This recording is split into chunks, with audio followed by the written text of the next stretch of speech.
I'm Orlando Jones, and I just want you to know that the Moana Nui Podcast will be starting soon. Stay tuned, yo. I'm Veronica Taylor, and from myself and Ash Ketchum, I just want to say, Moana Nui, I choose you!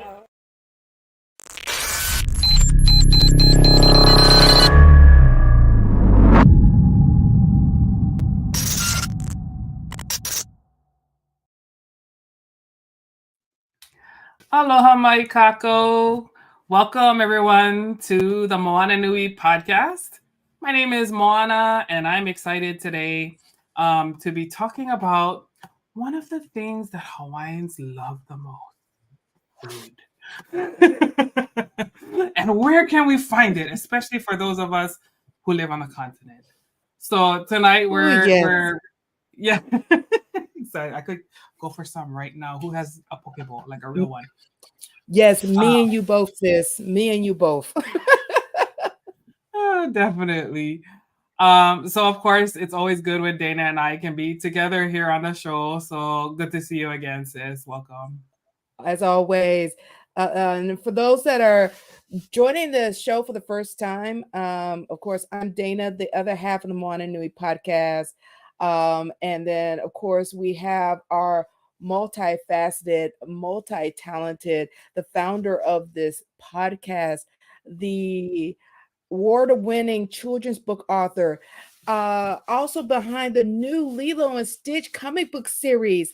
We have the other half of the Moana Nui Podcast, the beautiful, the multi-talented Moana. Too much.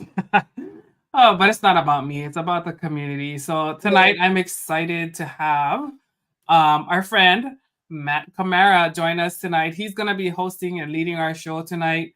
Matt is the founder of actually a lot of things. If you don't know him yet, the Frozen Ohana, that is not Hawaiian. He has a ton of awesome Facebook groups, some of the best Facebook groups I've seen run. It's not just like people spamming. These are engaging conversations and entertaining, educational, a lot of all kinds of different stuff. But if you're, a part of the community, you should definitely join him. Mahalo, Carrie. Pokeballs in Florida, not like Hawaii, got to coach the restaurant. Yes. I feel you, Carrie. Same thing here in Atlanta. They be having salad bowls, not poke bowls. Yes. There's one down the street from me, like 2 miles away, and I'm like, bruh, that is not it. So, but you know what? My advice is not free, so you gotta come talk story. But enough about that. Let's bring Matt on the show. I'm excited to have him. He's such a wonderful leader of conversations, and in this particular area, he has 3 awesome, amazing chefs joining us today from all different parts of the continent. So if you're looking for it, here they are. Welcome, Matt. Aloha, ikumamai. Thank you for having me on. Good to see you. Alrighty, so Matt's going to be leading our conversation tonight. If you guys have questions, comments, drop them in the chat. We want to hear those. I want this to be an engaging conversation. But with all that said, Matt, over to you. Aloha. Right on. This is going to be a good one, you guys. We're really looking forward to this. So welcome to Hawaii Eats in the Diaspora, brought to you by the Moana Nui Podcast in partnership with Papa Ola Lōkahi. I'm Matt Kamara, as they said. And I'm really thrilled to bring 3 industry giants into this conversation with us today. We're going to hear from Chef Bronson Achiu, brother Kalanai Mack, one of the owners of a food restaurant chain that we'll be talking about, Mo Betta's Hawaiian Food, and the one and only Chef Kaimana Chee will be joining us as we explore the roots of Hawaiian cuisine and its global rise in popularity. How you guys doing? Aloha, Matt. Aloha. Right on.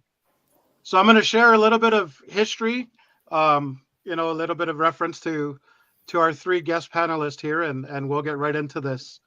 Chef Bronson Achiu, born and raised in Hawaii, McKinley High School graduate, 1971. Been in the culinary industry since 1968. worked at almost all major hotels in Waikiki, University Hawaii graduate, majored in marine biology before moving to California in 1981, where he mostly worked in the major resorts, large convention centers, specializing in Japanese, French cuisine. And he opened their third floor Anaheim, 1984, John Domino's, and 1988 in Newport Beach. So welcome, Chef Bronson. How's that? Moving on here, my good brother Kalanai Mack, born and raised Honolulu, Queens Medical Center. Hapa, dad was from northern Utah. Mom, local girl from Kauai, Hawaiian Korean.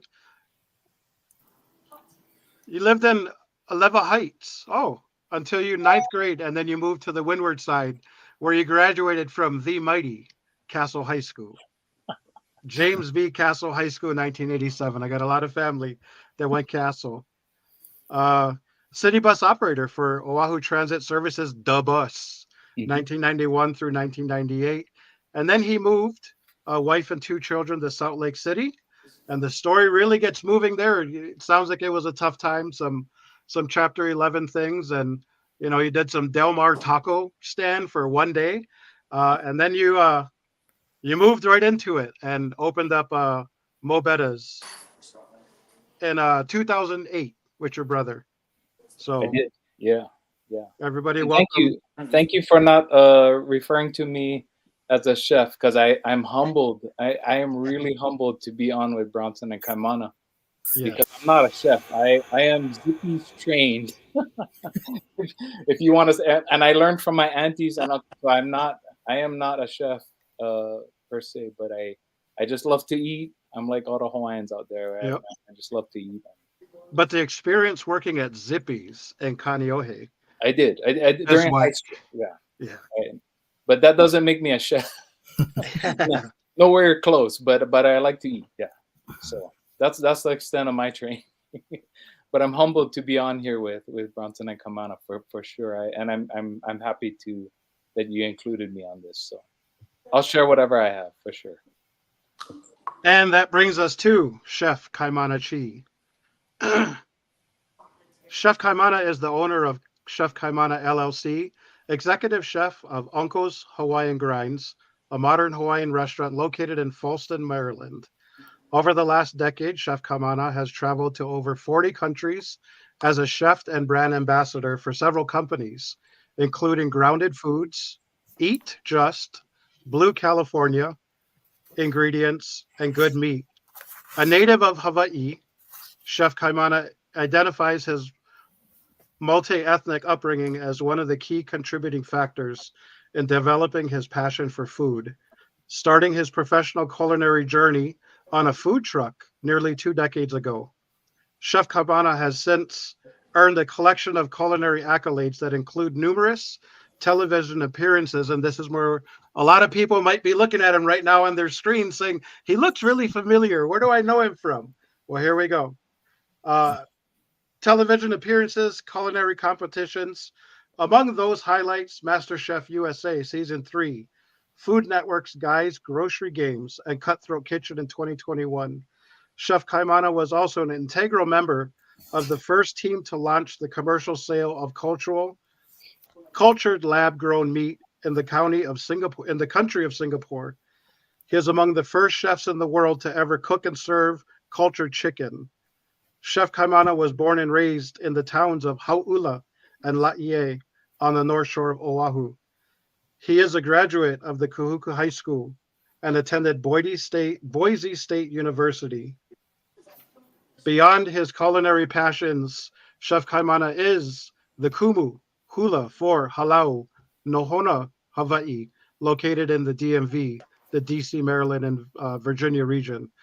Chef Kaimana is a published author of a children's book entitled Tots on Flavor, available through Amazon.com. Television appearances and awards. 2019 Critics Restaurant Award for Best of Baltimore, Maryland. 2019 Maryland Restaurant Association Chef of the Year finalist. 2018 Best New Restaurant, Hartford County, Maryland, 2017, third annual Chef Chase Challenge. First place, 2017 American Health Association's Featured Celebrity Chef, 2016, Food Network Guys Grocery Games. Fan Favorite Redemption Tournament, 2016, Food Network's Cutthroat Kitchen, Season 10, Episode 11. Winner, 2015 Smithsonian's Iron Chef Competition. Winner, 2015 Food Network's Guys Grocery Games. Runner-up to 2015's Macy's Chef of the Cherry Blossom Festival.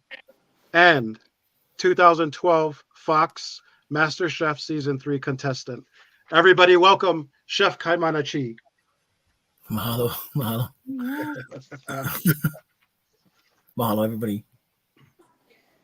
All right, so let's just jump right into this because as Moana and Dana mentioned in the beginning of the podcast, we love to eat. Food is a major driving force in so many different avenues when it comes to Hawaiian culture. So let's jump right into it. The roots of Hawaiian cuisine. We'll start with Kaimana. In your opinion, what are the roots to Hawaiian cuisine? You know, I think when we look at Hawaiian cuisine and the history, right, chronologically, we have to look at pre-Western contact and then the initial contact in 1778 by Captain Cook and the Po'e Haole. And then we have to look at immigration that happened between 1850 and 1950, because those three stages brought different food to Hawaii, different cooking techniques, right? And so Hawaiian cuisine has evolved as new ingredients and new cooking styles and new techniques were brought in from non-Hawaiians or from non-Polynesians. So I think when we look at it, and I would love to hear take on this as well, because that uncle status over there, he was cooking before I was born, right? But you know, when we look at Hawaiian cuisine and what are the roots of it, it comes from what the voyagers from the Marquesas and Tahiti could bring on the boat, right? Didn't have protein, didn't really have protein on the island when they got here. So the protein that they brought, besides fish and seafood, never have land protein. So the roots of Hawaiian food comes from what could fit on that canoe, plus the vegetation and the fruits that were already on the aina when they arrived. And we as Hawaiians, we often forget the poke we eat today and the stuff we eat today is not what our Hawaiian ancestors ate. Very little of it is what they ate, right? So I think it really, to look at Hawaiian food, we have to look at all the people that came to Hawaii and everything they brought, and that's a whole long discussion. So I'll defer to my amazing counterparts to add to that. But we can go into the details of who brought what, and the Portuguese and the Filipinos and the Japanese and the Chinese. But it started right after 1778. People don't realize the order of things. You know, we had the whalers brought salted fish, which became lomi salmon, before the Chinese brought char siu bao, which became meonapua, which became manapua. So a lot of people don't know that history of the timeline of how things got to Hawaii. But I would love to hear everybody else's take on that. I don't want to take up too much of that time. No, and those are great points, Kaimana, that I think are extremely important for us to bring up and share that knowledge with a lot of people, because as you mentioned, not a lot of people understand that. I see the conversation happens a lot, you know, in social media, because social media is so prevalent these days about what is Hawaiian food, and this isn't Hawaiian food, and this isn't Hawaiian food.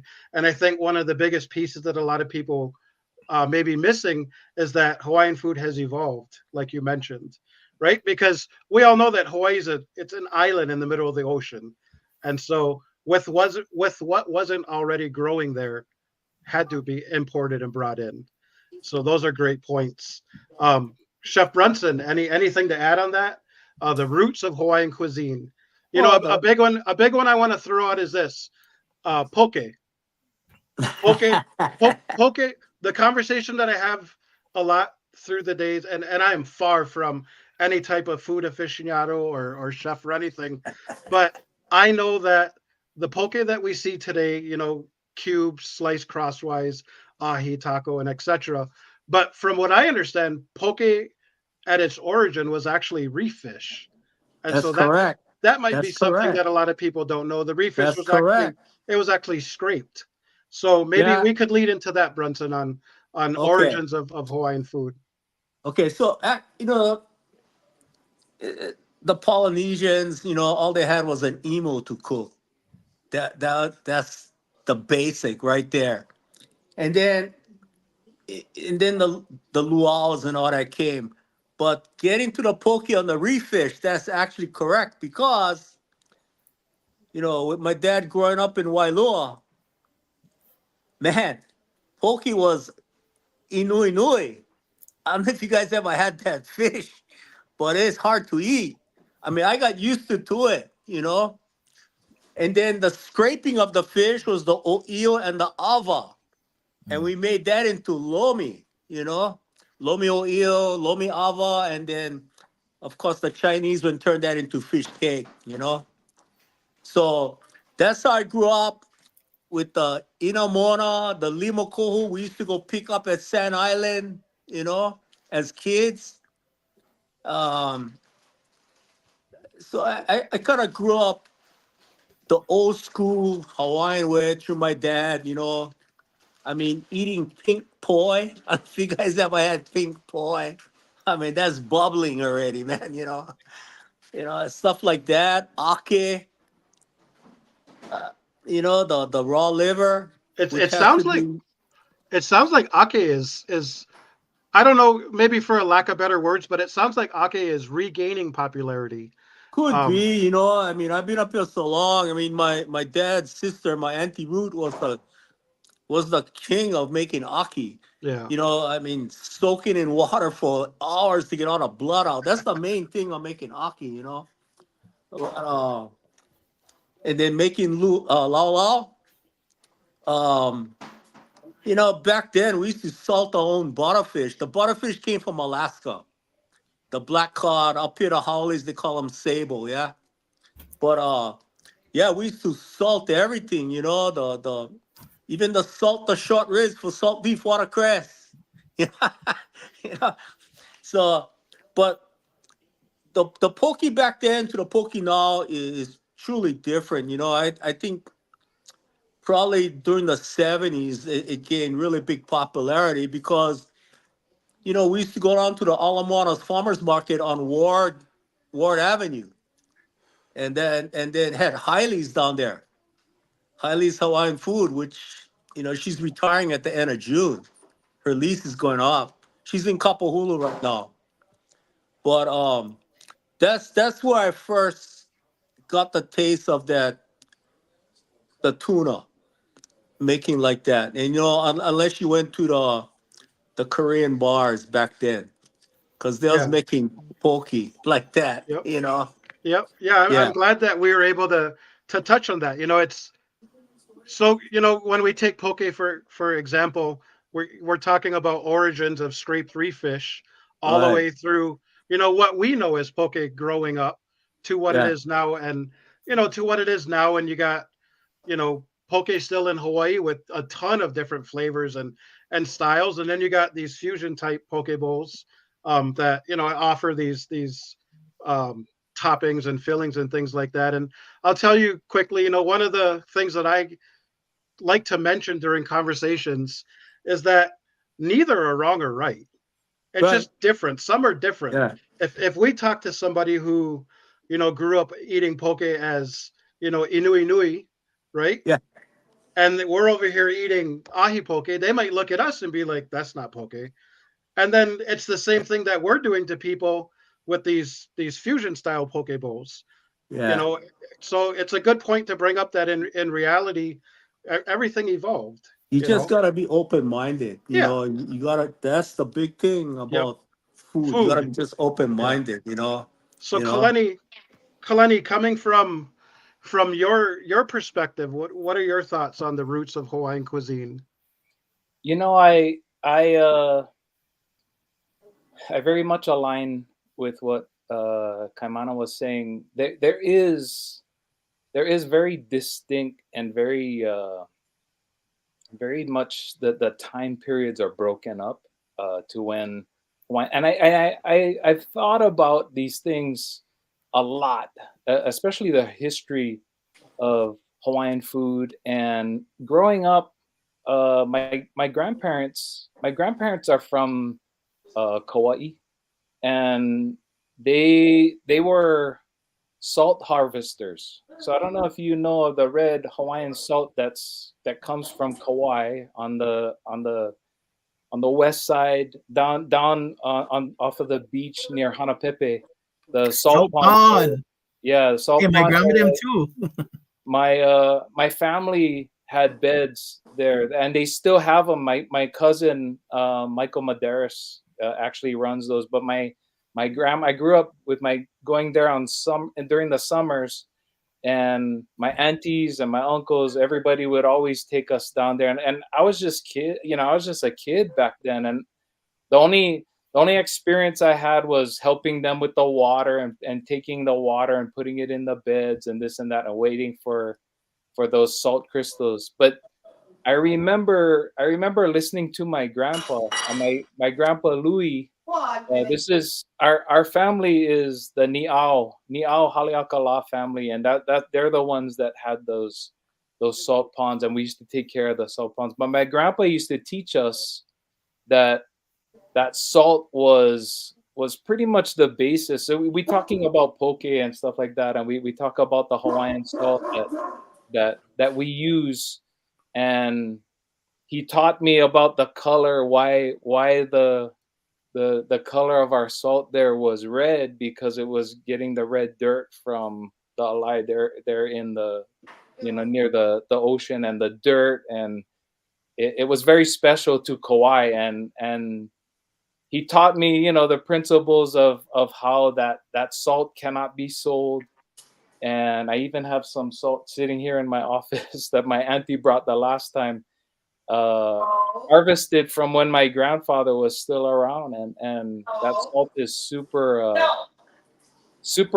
almost sacred. Like that salt is hard to find, and it can only be given away, so we give to families and stuff like that. But I remember learning the principles of ancient, and just gaining that perspective of how how important the food was. And I have a friend of mine today that sails on Hokulea, and they talk about when they sail, and they the food provisions, and what Kaimana said about everything that came to the islands when Polynesians used to sail on those canoes was brought on the canoe. They didn't bring animals and stuff like that, because they had to sail.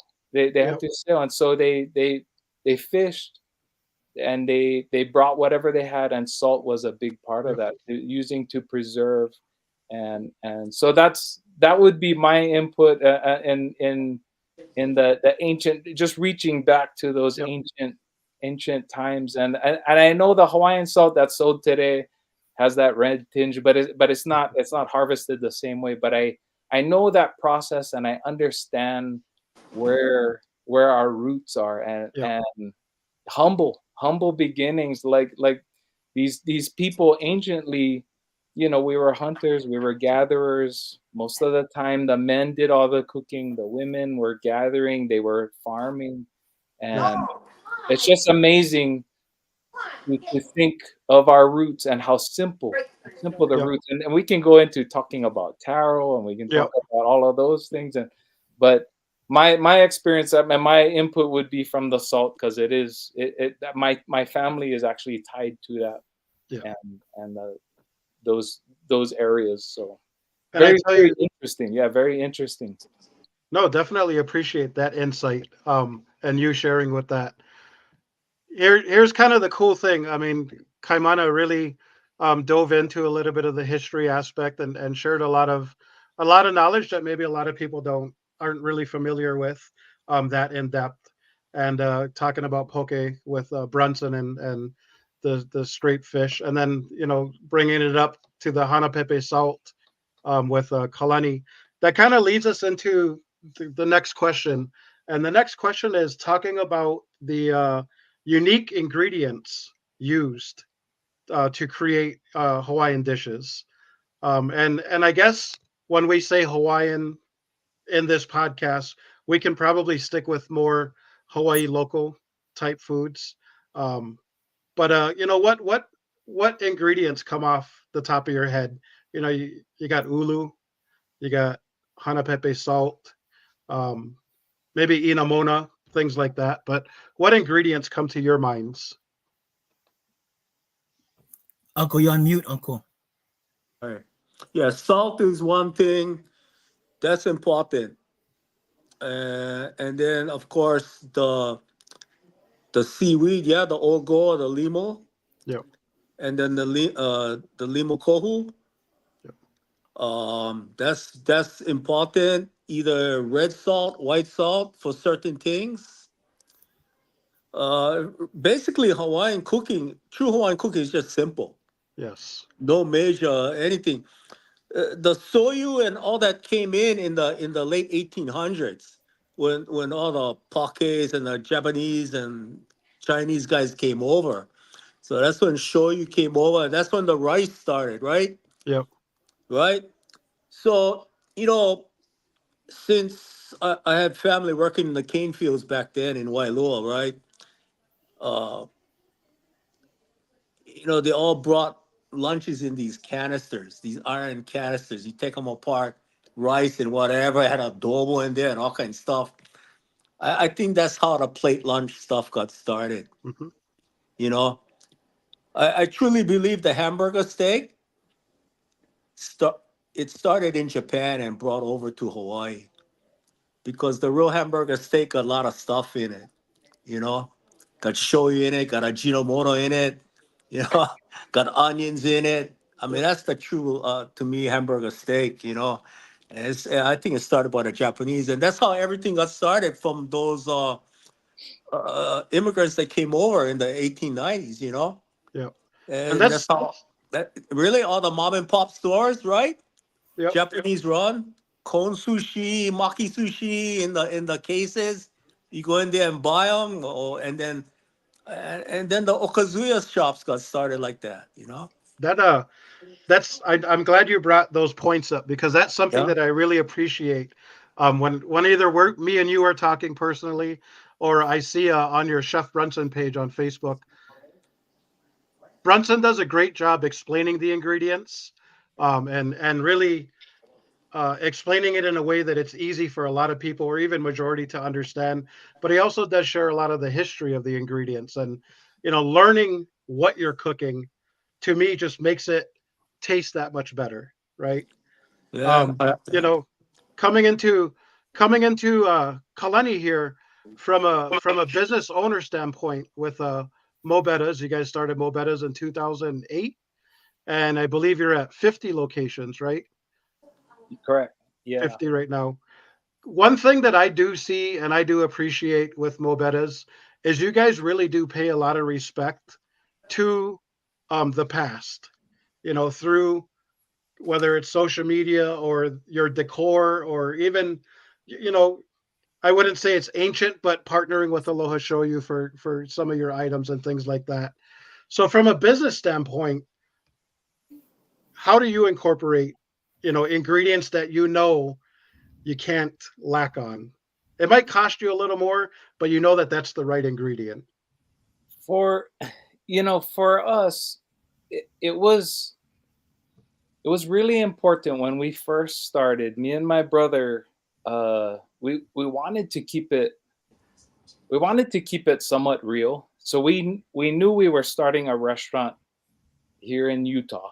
So we started in Bountiful, Utah, in 2008, and we wanted to share a concept that was close to our heart, and it was tied to when we grew up. So we grew up during the 70s and the 80s, and what a wonderful time. What a wonderful time to grow up in the islands and partake of all these food. And I talk about, spending summers on Kauai with my grandparents and my aunties and uncles. And it was a great time. I meet people here in Utah that all they talk about is Elvis Presley and Waikiki and all the touristy stuff and pineapples and I didn't grow up with that. Like I don't know. In fact, I give them that puzzled look, like I don't know what you guys talking about. That's not the Hawaii I grew up with. And so we wanted to share, and I get that we were in, you know, like Kaimana was talking about, we were in a time, you know, just a very specific time. Growing up in the 70s and the 80s, I get it. Hawaii had this big boom, this tourism and all of that, but I didn't grow up with that. So we wanted to share, and that's why our restaurants, now that you guys know my Kauai connection, that's why our restaurants look very plantation. It looks very much Kauai. My grandparents grew up in a plantation home. And learning the history of the plantation, and Bronson was talking about how the food came about. That's where all these people came from. They came from the plantations because they came and immigrated to Hawaii to work in the sugarcane and, you know, work in the pineapple fields and all of that. And so I tie our restaurant to that, and I tie our food to that, because it is a part of history. That's whether we like it or not, whether, you know, I know there's a lot of, right now, the pineapple is not a symbol of Hawaii. And I try to teach people that. I teach our customers that. I'm like, you know, we don't have pineapple on our menu because pineapple is not Hawaiian. Yeah. That didn't come from Hawaii. Yep. And they're like, really? But we love pineapple. And I'm like, well, then you can go someplace else and buy it, because I didn't grow up with that. Yeah. I would eat a mango and guava before I touch a pineapple. Yep. And I explain to people, and I don't want people to think I'm some angry Hawaiian, you know. Yep. I try to teach them, and I'm like, I love pineapple. I will eat pineapple, but that's not what I'm trying to share with you guys. I'm trying to share with you guys the food that I grew up back in the 70s and the 80s, you know, and we're trying to keep it real that way. I get the whole tourist thing, and there's a lot of those out there. Yep. There's a lot of those out there, but we're trying to tie it to what we grew up with. We grew up with aloha shoyu. We grew up with rice, you know. We grew up with poi. I wish we could get poi, but you know, poi is so hard to get even when you're in Hawaii. So I'm not gonna pull that resource away from Hawaii, because our people there need that. But we can teach them. We can teach them just little things, you know, and talking about pineapple and stuff. And my customers always come at me. They're like, how come you guys don't have pineapple? And I'm like, sorry, that's not the Hawaii we grew up with. We grew up with a very different Hawaii. And you know what? People appreciate that. I think they do. People when they learn and they understand, oh, we didn't grow up that way, and they get it. I think it's all on the approach, how you present it to the person.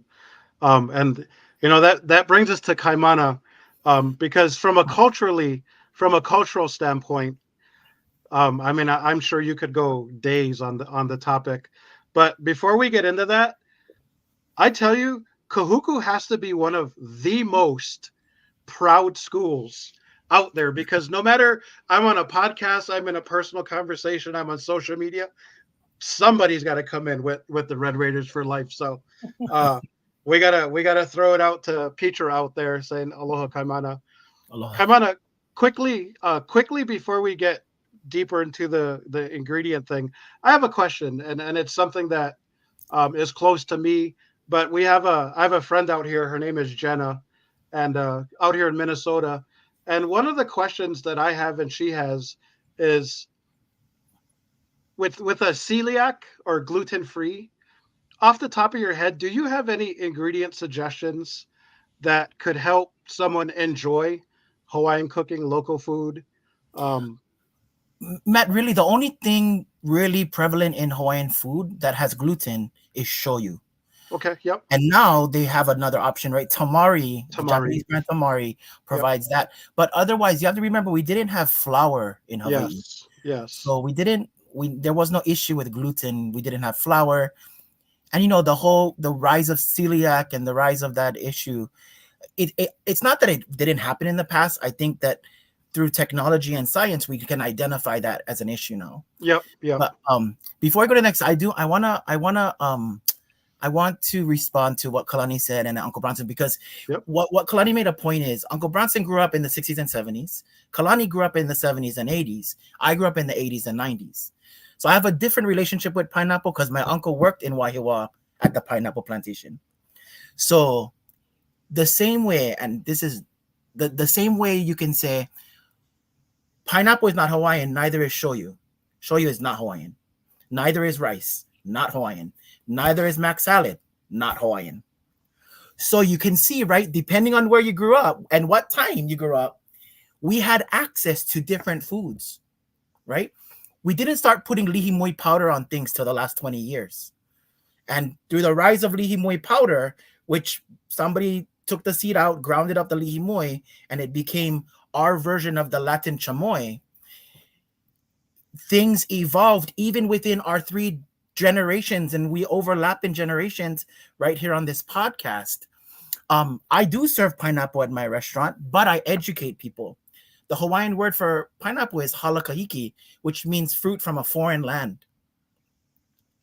So I think that we as ambassadors of food and stewards of the culinary industry and also stewards of the Hawaiian culture, I think one important kuleana is no matter what we serve and no matter what our approach is, that we allow for a teaching moment. Because I serve pineapple, but I tell people, hey, pineapple is not Hawaiian. It's not from Hawaii. Now, pineapple was a huge industry. It fed a lot of Hawaiian mouths. It gave people money. It supported my uncle. So I'm not mad at the pineapple, but I'm mad at people that call pineapple on pizza Hawaiian. You know what I mean? So we tread, living on the mainland, we have to tread this line carefully because we don't want to be, we don't want to come across as high mocks and, because even the 3 of us have a different growing up in Hawaii experience.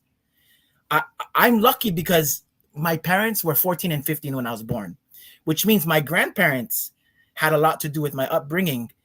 And my grandparents are a little bit older than Uncle Bronson. So I had the lucky thing of growing up with multiple generations because my parents were so young.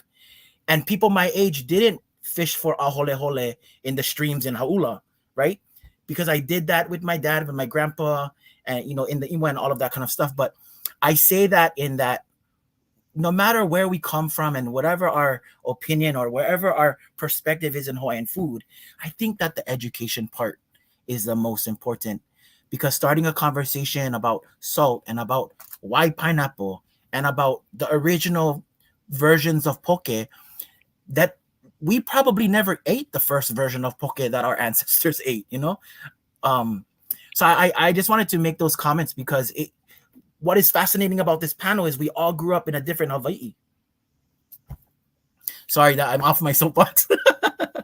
No, those are great points, and I have a feeling knowing Bronson and Kalani that's the angle that they're coming from. Not angle, that's the perspective that they're coming from too. And everything is a teachable moment. It truly is, and being stewards of the culture, as you put it, is a great way to put it. And we do carry the kuleana to make sure that we are good stewards. That brings us to the next topic. And I think this is a great lead into the next topic, challenges of authenticity. So, talking about teachable moments and being good stewards, making sure that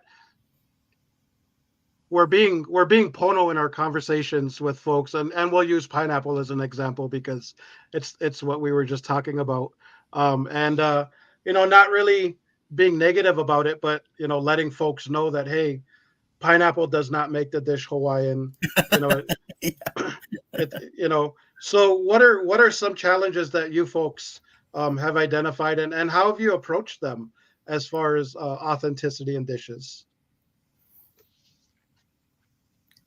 I'll start with I have a restaurant on the East Coast, Uncle's Hawaiian Grinds. We opened in 2016. And I wanted to be as authentic as I possibly could. right? I wanted a place that I could bring my grandma, my grandpa, and be proud of it. And I would be proud if they could come there. They're past by now, but I had to, first of all, I had to realize I kind of get every ingredient. For the first year, my dad was buying luau leaves in Kahalu'u, taking it to Department of Ag. They got to go through all of them, put them in one box and send them, because I wanted lau lau on the menu. It's one of my favorite foods in the world. But I realized that it was a waste. It was, I'm not serving Hawaiians in my restaurant. 1 out of every 500 people is Hawaiian. So I need to use this restaurant as a way to introduce Hawaiian food and Hawaiian cuisine to Po'ehaole, but also be proud of what I'm serving as well. So balancing traditionalism and authenticity with a business. I think Kalani has maybe a different experience because get choke Polynesians in Utah. You can be more real in Utah. I spent a lot of time there. So his demographic might be a little bit different, or the percentages might be different. I'm serving 3% Hawaiians and Polynesians and 97% Haole, right? So I've had to make some give and take here and there, but that it comes with the territory. You got to go. I try to get my produce from farms within 100 miles from my restaurant, because I grew up in a makeshift farm. My grandpa had a farm. My fish comes from Cape May. It's the closest port to my restaurant in New Jersey. My ahi is driven straight from there, straight to my restaurant from the boat. So I try to do those things to show how food is important and sourcing is so important to us. But I've definitely had to make some give and take, and I refuse to serve poi because I'm gonna waste the poi, But yeah, I'd love to hear uncles and Kalani's the kind too. Kalani, any input on challenges of authenticity? I agree with Kaimana, and I'm sure Uncle Bronson will agree with this as well. At the end of the day, each of us is sharing a culture and sharing that aloha, that brand of aloha that we know, and we're sharing it with people that mostly are not Hawaiian. These are people that, and I would hope that that's who we're trying to share this with, because at the end of the day, we're business people. Like we're trying to make a living, and so we're sharing our culture, we're sharing our aloha, and each of it is a different brand of aloha. And you know what? That's okay. That's what Hawaii is all about. You hear people talk about how do all these cultures live on this small little islands in the middle of the ocean and they get along. Of course we get along because we share aloha. And at the end of the day, it's that love of community, it's that love of food, and that's why we share our food. Yep.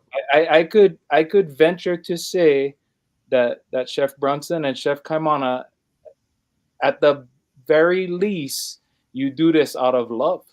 That's what probably drove you to become a chef, because you love to share and manifest that through food. And I mean, it really is. And I don't know how much more authentic it can be than sharing that aloha through our food. And Kamana's right. We do have different periods, different time, and teaching people that, putting pineapple on pizza doesn't make it Hawaiian. We all can laugh about that. And we do laugh about that. Local people, we laugh about that, and but it doesn't, at the end of the day, I mean, they still sell that pizza in Hawaii and we all eat it. Like we don't care. Like it doesn't, because we all aloha each other, right? We aloha each other, and it's important that we teach. And I love that Kaimana teaches the Haole people, wherever he is, you just teach them, and the more they know, and the more they feel aloha. At the end of the day, we're teaching aloha. We're sharing our brand of aloha, and that's what people remember. They might eat the food and they might remember this and that or whatever, but it's how they feel, right? And at the end of the day, it's aloha that we're sharing, and that we're giving to people. So that's what I would say as we try to be authentic in different time periods, and it's hard. It's hard to narrow that in. And I have so many local people that come in. They're like, how come you guys don't have beef stew and poi and poke and this and that? And I'm like, I tell them honestly, I'm lazy. That's why I don't want to cook that much stuff. I just cook what we cook, and that's it. And I let somebody else share their aloha through a different type of authenticity or a different menu, and that's what makes the world go around. Like we can all share that aloha, but I think at the end of the day, we sharing aloha and we sharing our love through food. So. Here's a cool thing that I always think about too when it comes to authenticity. We see chains out there, or we see establishments, eateries out there that they're just clearly marketing Hawaii and aloha and things like that, and it's just a profit mobile. And like you guys mentioned, you're in business. You're not in business to give things away, but there is that certain level of authenticity. And Kaimana, actually both of you guys brought up, us coming from different times, and Kaimana out on the East Coast, and Kalani in the Utah area, Bronson in the California area. We do all have different people, right? But one thing that I want to point out to the viewers right now is this: when it comes to authenticity, you guys aren't posting pictures of jumping in fake lays and grass skirts and taste the aloha and things. There's that, right? When we know that that's not authentic, right? And then you have Kalani and Mobetas, who partners with local businesses to the best that you can. You folks partner with Aloha Shoyu and do some things there. And then when it comes to Kaimana, we look at how his focus on sourcing, right? Farms within 100 miles, where his fish is coming from. Those are all local ways, right? So even though you're in the East Coast and you're in Utah, when we break the business down and we actually look at how you're doing things, in my eyes, that shows me the authenticity as well. It's pono. Yeah, that's pono. That's the pono way to do it. So talking about authenticity, we know that everything in life evolves, right?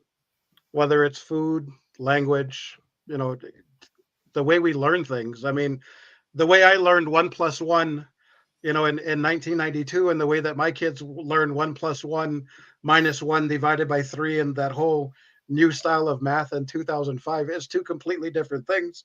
But in the end, it equals 2, So when it comes to innovation through fusion with Hawaiian food, I just kind of want to get everybody's thoughts on that, and we can start with Chef Bronson, coming back from really understanding the old school ways, we could say, and seeing how things have evolved into different fusion and things. What are your thoughts on that?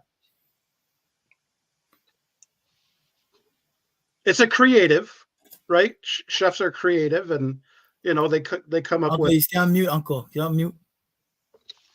Yeah, I created, but it's a created dish, and so they take old school stuff and then do the fusion, and then sooner or later that trend kind of disappears and goes back to the old school stuff. Didn't we just talk about this the other day? Yeah. Okay. Yeah. Okay, that sounds familiar. Yeah.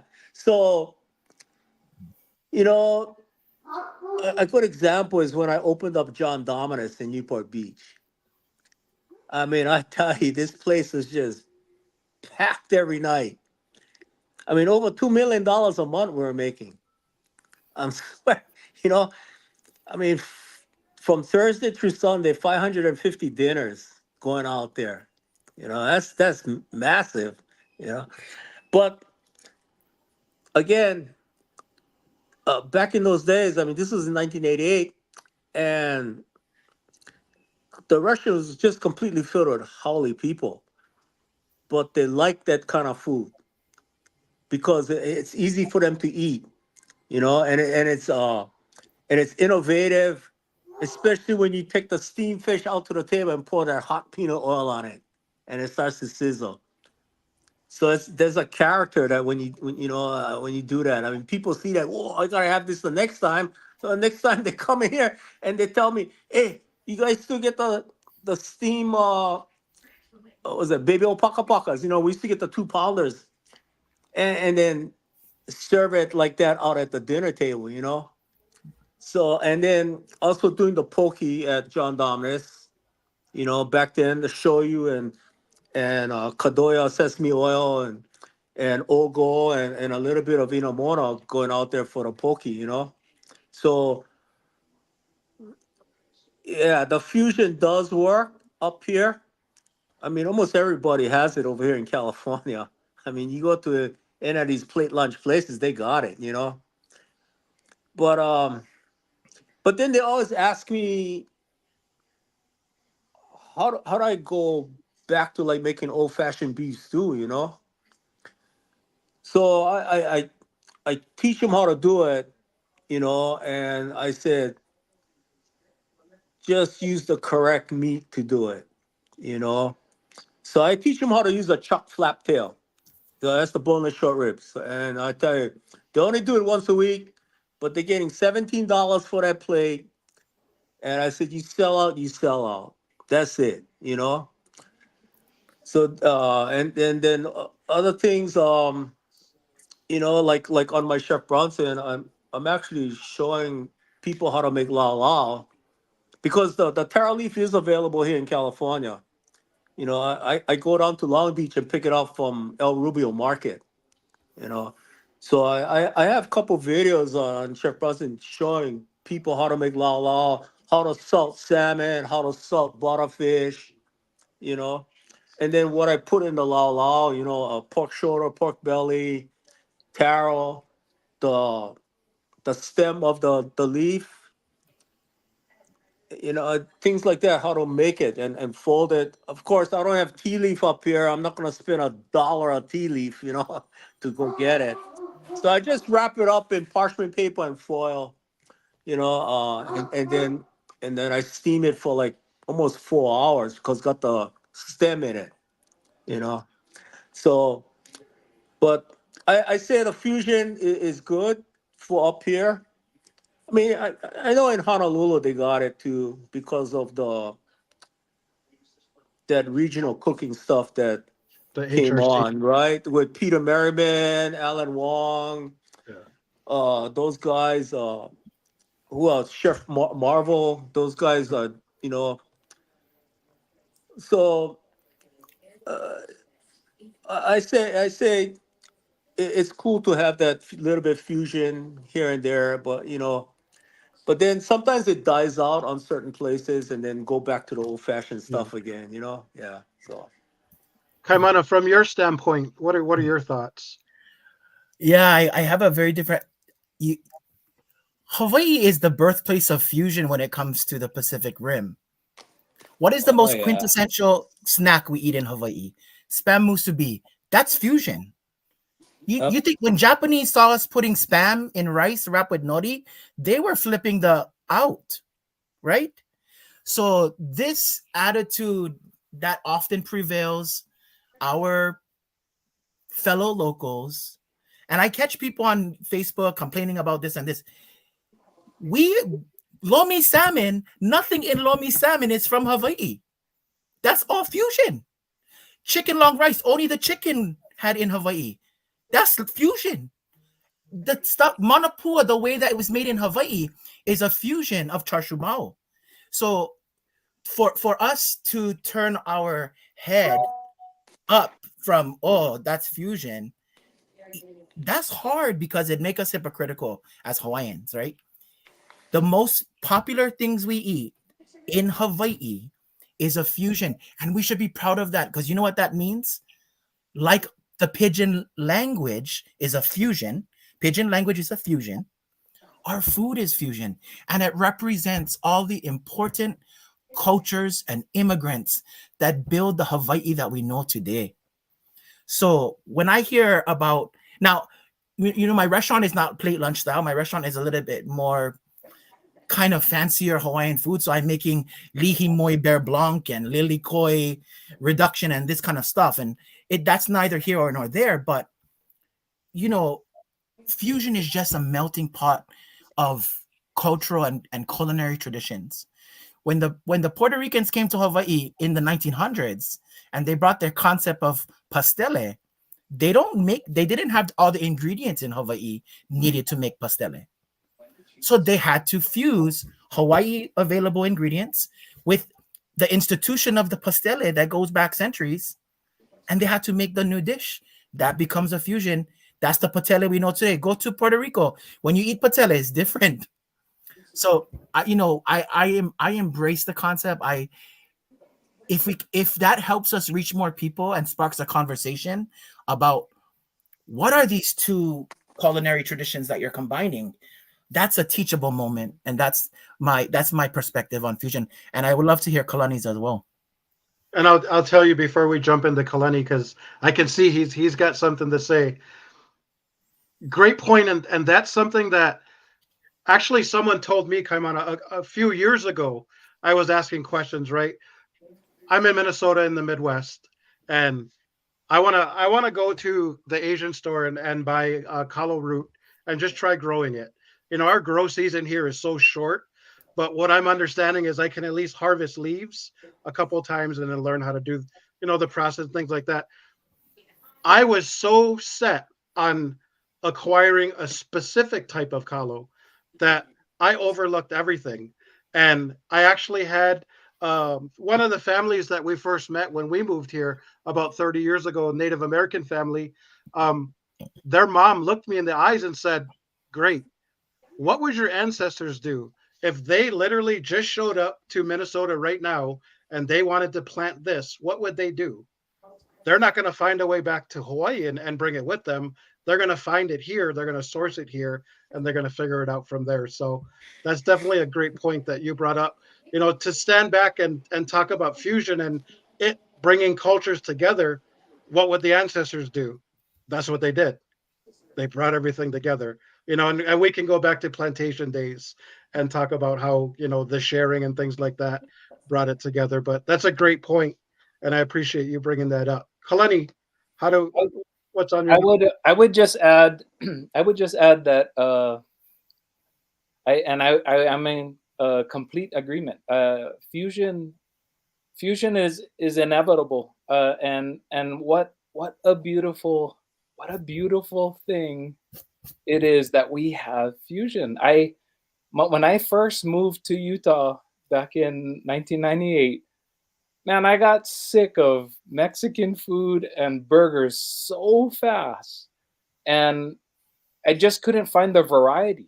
And coming from Hawaii, we have that variety, and how blessed we are to grow up there and to have fusion. And I don't know why other cultures don't have more fusion, but maybe it's because they have it in Hawaii, and Hawaii local people, we just love to take things and dissect it and just make it our own. And how beautiful that is, and how that aligns with what I spoke of earlier about aloha. Aloha is just love, and it really is inevitable. I think as we move along, and as we every time I go home to Hawaii, there's always something brand new that's come out, that's the newest thing, and man, I embrace it. I love running into that, and who created this? How I mean, you just take the spam musubi. How many different musubis is out there today? Like, it's crazy. You can't just leave it alone. Hawaiian people, we just don't leave things alone. We gotta mess with it. We gotta make it better. And it's wonderful that we share that with each other, and that gets all around, and just just in pastries alone, you think about all the different pastries. I cannot find pastries like that anywhere in the world. But you go to Hawaii, you have all these different pastries, and it's so wonderful that the culture is that way, that fusion is embraced that way. And I know our waistlines pay for it because everybody's all into the fusion. And that's a hard thing, but how wonderful that is. And when people learn about Hawaii's fusion culture and cuisine, oh, it's just a beautiful thing. And I tell others out there when they're starting out. So, I have a lot of people that come and they're like, man, how do I start a restaurant? I'm like, man, just dip back into what your grandma used to make. There's fusion all around us. And it's so easy to share that with others. It really is. Share the aloha. Don't think I only want to keep this for myself. We share it. We share it with everybody, and everybody wins. Everybody wins when we share our fusion, and it's wonderful. What a wonderful world.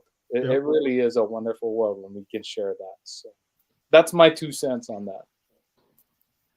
Talking about food, I'm getting hungry. So I tell you, Bronson brings something up here funny. Burgers no can compete with a good bowl of Simon and barbecue stick.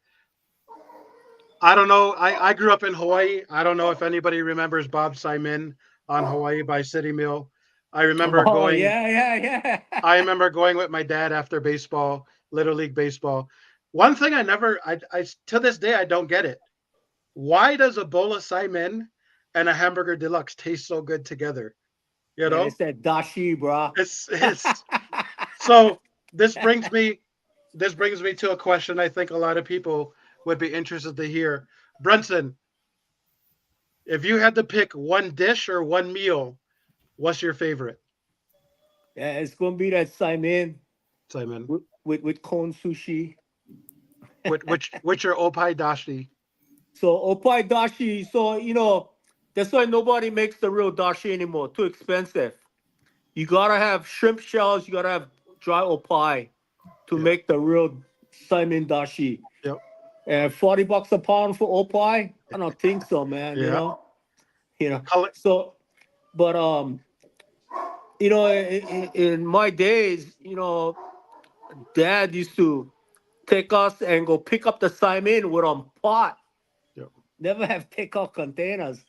And the best place I know of back in the days was Kinao Simon, right there on Kinao Avenue. But a bottled water supply. There's a place called Kinao Simon. But to me, Simon, man, no can beat Simon. So we got and Simon. Then the pockets would add the wonton in it, right? Oh, that's. And like Kalani said, we just got to capitalize on it. So now we got hot mustard with it. That's right. Hot mustard and shoyu, and gotta be Coleman's mustard. Kalani, one favorite food, meal, dish. I always go back to traditional Hawaiian food. I love my poi. I love lau lau, and I would add some spicy poke on top of that. I crave that all the time, and I can never get away from that. I love my poi and my lau lau. Yeah. Kaimana. I am a raw fish guy, man. Are you? I can give up every food. I can give up my pork and my beef and everything, but I can never give up raw fish. And the only thing better than eating a bowl of raw, whether it's poke or sashimi or a nice piece of toro, the only thing better than that is eating it with somebody you love and who appreciate just as much as you. Yeah. So I love eating poke with my brothers and my dad because they getting the same experience I feeling inside. When I take that poke bite, that's the same how they feel inside. And that's what Kalani said is right. We are ambassadors of Hawaiian food. And in turn, we're ambassadors of Hawaiian culture and the mechanism and the canvas we paint on is a plate. And I take that kuleana so seriously. So to hear from Bronson and from Uncle Bronson and Kalani and to hear their experience, man, it's so enriching and it's so amazing that we share this commonality, even if we come from 3 different generations. Food is magic. Food is a connector of cultures around the world. It is one of the few institutions in life that connect every single people in the world, food and music. Yep. And so, yeah, that's what it's about. Definitely, 100%. So before we wrap up here, Bronson, where can people find you? What social media? I'm on Facebook. Yeah. Okay. So to just look for Chef Bronson on Facebook. Okay. And then join it, and then it comes up in my email that so and so wants to join Chef Bronson, and we just approve it, and then once in a while my wife puts out the rules and regulations, but really it's that website is just about food, especially local style food. If you're gonna pick your beef tomato, throw them on there. I mean, I know everybody eat beef tomato or corned beef and onions, right? So it's nothing fancy on there. Maybe once in a while I might do an emulsion sauce like I did the other day with my anniversary breakfast. Yeah, I made shrimp with lemon butter caper sauce. So yeah, and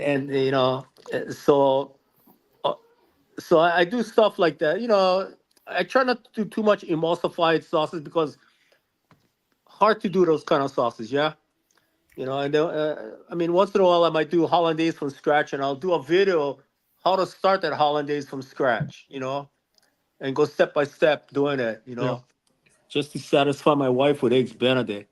I love it. I love it. I got to keep the Portuguese happy. We got to say happy anniversary to Bronson. Yeah, mahalo. And check him out on Facebook, Chef Bronson. I appreciate the content that he shares and the recipes, and it's really old school, and he'll share with you. So thank you very much, Bronson. Yeah. Any recipes you guys want, just send your email in Messenger. Yep. And because everything is in Word, I just attach it and send it out. Yeah. And I'll tell you, the good thing about that is not a lot of people want to share recipes, and Bronson does openly share them. I don't have on tight or call, bro. Yep. And the good thing is that if there's a lot of interest on a specific recipe, he'll do a video and show you step by step how to do it. Yeah, so I go live great. when I do it. Yeah. Yeah. Kalanai, how can people find you, Kalanai?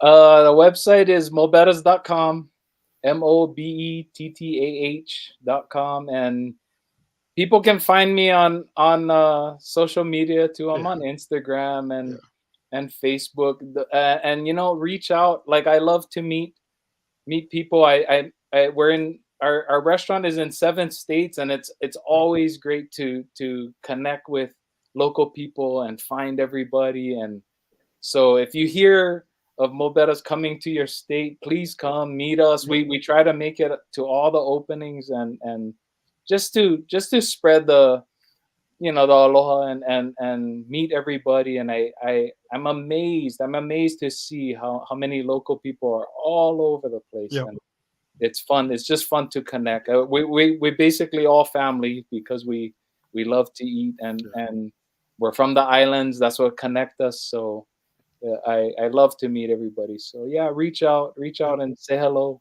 Love to meet everybody. Congrats on your 50th location. Mahalo. But at the same time, it's kind of tough. If you're at 50 right now, do you stop and just hold that 50 as strong as you can, or do you keep growing? No, the business has evolved, and we have a CEO that runs it, and it's very much not the mom and pop that me and my brother started a long time ago. And we get it. We understand that's what it is, and we love spreading aloha that way. If we can reach other communities and bring just a small taste of island living to their neighborhood, then so be it. And we love to do it. So couple closing things on Mobettahs. Number one, you can't miss it. The 21 window will be out there, right? Oh, You guys take it out there. So you guys got some really cool bugs that you go. And I still have not been able to put down that ekolu plate yet. It's oh man. it's 2 days worth of food for me easily. So definitely check out Mo Betta's if you're in the area. Mahalo. Chef Kaimana, where can folks find you? KaimanaChee.com to book any kind of events or some consulting. Uncles or eatatuncles.com is the restaurant website. My Instagram handle is Kaimana77. And I cannot wait to visit Kalani's restaurant, and I cannot wait to cook with Uncle Bronson. I know our paths will cross. And if you guys are ever in the East Coast, please let me know and stop by. We have a big Hawaiian community here. I have Halau Nohona Hawaii here. And so it's such an honor, and I appreciate Matt's invite. And it was so great to talk story with you guys. Yeah, definitely. Appreciate everybody coming out. Kaimana, I know a question that a lot of people are going to ask. Are people able to bring you in for guest appearances? Yeah, anytime. Things like that? Okay. Anytime. And they just reach you at those sites? Kaimana, yep. Perfect. You know, we got to do this again. I mean, we could make this I know. 15 episodes, you know? I know. Hey, and I want to say, Uncle Bronson, I love that you share recipes. I have that. I also have that philosophy, right? When you hold something so tight, the stuff gonna crumble. You open up and let them fly, it's gonna get better. And you know, I'm all about. I want to taste somebody's Hawaiian bread pudding better than mine. I want to eat somebody's stuff better than mine, so I know how I can improve. And you know, and I feel that from Uncle Bronson. I feel that from Kalani. I don't think I'm the best. I don't think my thing is the best. I look for one better one because that's the only way to get better. And by Uncle sharing his aloha through his hard work and all of that, that is, Uncle, you know that is not, especially in the generation you grew up in. Unfortunately, amongst chefs, and I've been around this world working with chefs, that's not the common thing. But I think from Hawaiians, that is, and that's such a gift, Uncle. So I wanted mahalo and recognize that is so amazing. Well, you know, my parents, you know, that's what they taught me. You know, especially my dad being almost full Hawaiian blood, you know, you gotta share. Yeah. And my mom too. I mean, my mom was real pake, but she said, "Hey, no, come to somebody's house empty-handed." Right? Yep. She gonna hit me on the head with a chopstick, man. You know. Yeah. You know, but yeah, I was taught to share, and that's right. If you don't share, all the old style stuff gonna disappear. Yeah. Which I think it has already. You know, because I get people emailing me, hey, how you make this old school, you know, and then it literally takes me 2 hours to make one recipe, you know. Yeah. So you know, I'm at the computer every morning, 3:30 in the morning, because that's what time I get up to go to the gym, you know. Nice. And I have to look at these emails and really look and see if I have it in Word. I mean, look, the other day I just posted. I said, "Hey, I finally found my mother's kauyuk recipe." Holy smoke! You know, I mean, I haven't made kauyuk in a long time, you know, but it's gonna come up soon. We're gonna save that one for the next episode. We're gonna we got to do it again, guys. We got to do this one again. I appreciate everybody taking the time out to join us and be a part of this. I really appreciate it. And I appreciate you guys, everything that you guys do out there. So mahalo plenty, you guys. Okay. Mahalo, guys. Mahalo, bro. Shoots. Okay. Hello. All right. Thank you, gentlemen, once again for being on the show. We look forward to having a part 2. We'll definitely schedule it. Everyone who is watching live, and also if you're watching this on the replay, definitely if you want to keep notified of our upcoming episodes, especially when we have all these gentlemen back to continue talking about Hawaiian eats. Make sure you go to YouTube, like, follow, and subscribe, and then hit that notification button so you get notified as soon as we go live. But you can also find us on Facebook, Instagram, Twitch, most of those platforms. But we definitely thank each of you for your time and being on tonight's show. And we thank everybody for joining, and definitely tune in for our 8:30 p.m. Eastern episode with the opinionated Variant 616. They're going to be talking about pop cultures, new shows and series that are out there, and some steals and deals that some stores have of some of the things that we love. So everyone, thank you for joining us, and we'll see you all at 8:30 p.m. tonight. Aloha, everyone. Yeah. Mahalo. Okay. Mahalo.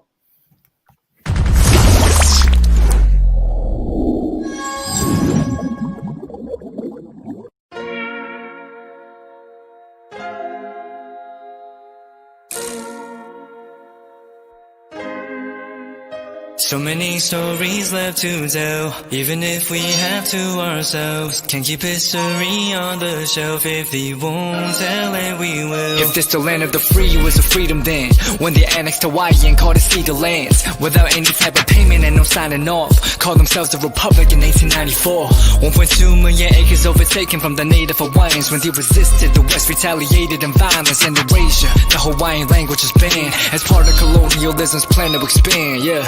Stuck between a rock and a hard place. Multiple bombings of Kaho'olawe. As a part of their ongoing war with Asia, used it as a place for target practice. No consent or compensation. Colonizers call for annexation. No work out for all the locals. School will never let you know. So many stories left to tell, even if we have to ourselves. Can't keep history on the shelf. If we won't tell it, we will. Too many stories left to tell, even if we have to ourselves. Can't keep history on the shelf. If we won't tell it, we will. We will. So if we put Hawaii into perspective, well, Black and Asian history is interconnected. Considering the fight with the Pacific, then of course versus Asia, they was treated as a middleman for war, but didn't let the Western colorism run its course. Cause dark skin was a sign of dignity to core. The land was taken in the name of capitalism, when prior to it was an actual kingdom. Clap back at the system. Stuck between a rock and a hard place. Multiple bombings of Kaho'olawe. As a part of their ongoing war with Asia, used it as a place for target practice. No consent or compensation. Colonizers call for annexation.